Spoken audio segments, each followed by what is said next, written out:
புதுச்சேரியில் பெஞ்சல் புயல் பாதிப்புகளை ஆய்வு செய்ய வந்த மத்திய குழுவினரை கிராம மக்கள் முற்றுகையிட்டனர். டிஎன் பாளையம் பகுதியில் ஆதி திராவிடர் பகுதியில் வீடுகளுக்குள் மத்திய குழுவினர் ஆய்வு செய்யவில்லை என புகார் எழுந்த நிலையில் தற்போது மத்திய குழுவினரை மக்கள் முற்றுகையிட்டனர். அதனை அண்மை செய்தியாக பார்த்துக் கொண்டு வருகிறோம். இதுகுறித்த முழு விவரங்களை வழங்க செய்தியாளர் அக்பர் அலி நம்மோடு இணைப்பில் காத்திருக்கிறார். அக்பர் அலி, வணக்கம். விவரங்கள். வணக்கம் நவீனா. புதுச்சேரியில் புயல் வெள்ளத்தால் பாதிக்கப்பட்ட பகுதிகளில் மத்திய குழுவினர் ஆய்வு செய்ய வந்தபோது மத்திய குழு மற்றும் மாவட்ட ஆட்சியருடன் பொதுமக்கள் வாக்குவாதத்தில் ஈடுபட்டதால் பரபரப்பு ஏற்பட்டுள்ளது. புதுச்சேரியில் கடந்த 30ஆம் தேதி பெஞ்சல் புயல் காரணமாக ஒரே நாளில் 48.4 சென்டிமீட்டர் மழை பெய்தது. இதன் காரணமாக புதுச்சேரி மாநிலம் முழுவதும் மழைநீர் சூழ்ந்து வெள்ளக்காடாக மாறியது.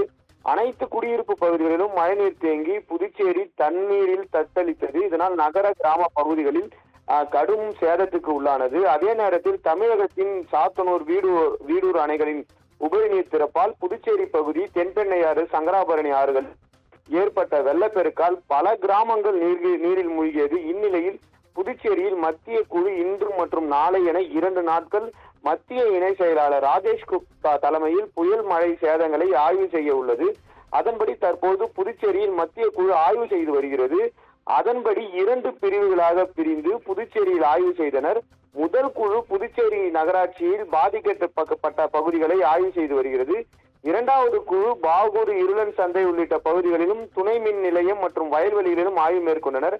அதனைத் தொடர்ந்து டிஎன் பாளையம் இருளர் குடியிருப்பு பகுதிக்கு மத்திய குழுவினர் ஆய்வு செய்துவிட்டு டிஎன் பாளையம் ஆதி திராவிடர் வசிக்கும் பகுதி அருகே வந்தபோது அப்பகுதி மக்கள் மத்திய குழுவினரின் வாகனத்தை மறித்து அவர்களை தடுத்து நிறுத்தி வாக்குவாதத்தில் ஈடுபட்டனர்.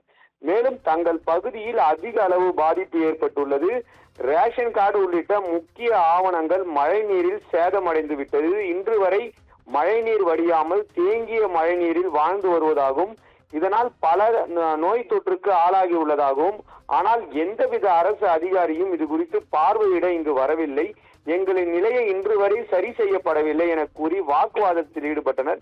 மேலும் மத்திய ஆய்வு குழுவினர் எங்கள் பகுதியில் உள்ள வீடுகளுக்குள் ஆய்வு செய்யவில்லை என கூறி மத்திய ஆய்வு குழு மற்றும் மாவட்ட ஆட்சியர் குலோத்துங்கனை முற்றுகையிட்டு கடுமையான வாக்குவாதத்தில் ஈடுபட்டனர். ஆய்வின் போது தொகுதி சட்டமன்ற உறுப்பினரும் சபாநாயகருமான செல்வம் உடனிருந்தார். அவர் வாக்குவாதத்தில் ஈடுபட்ட அப்பகுதி மக்களை சமாதானம் செய்து விரைவில் அனைத்து நடவடிக்கைகளும் எடுப்பதாக உறுதியளித்தார். அதனைத் தொடர்ந்து வாக்குவாதத்தில் ஈடுபட்டவர்கள் கலைந்து சென்றனர். இதனால் அங்கிருந்த மத்திய குழு மற்றும் மாவட்ட ஆட்சியர்கள் உட்பட அதிகாரிகள் புறப்பட்டு சென்றனர். தொடர்ந்து மலட்டாறு பகுதிகளிலும் பாகூர் தாலுகா முள்ளோடை, கொம்பன் தான்மேடு, பரிக்கல்பட்டு, பாகூர், சூரியாங்குப்பம், குருவிநத்தம், மணமேடு, பனையடிக்குப்பம், பண்டசோழநல்லூர் உள்ளிட்ட பகுதிகளிலும் பார்வையிட்டு மக்களின் குறை கேட்க உள்ளனர். நவீனா, விவரங்களுக்கு நன்றி அக்பர் அலி.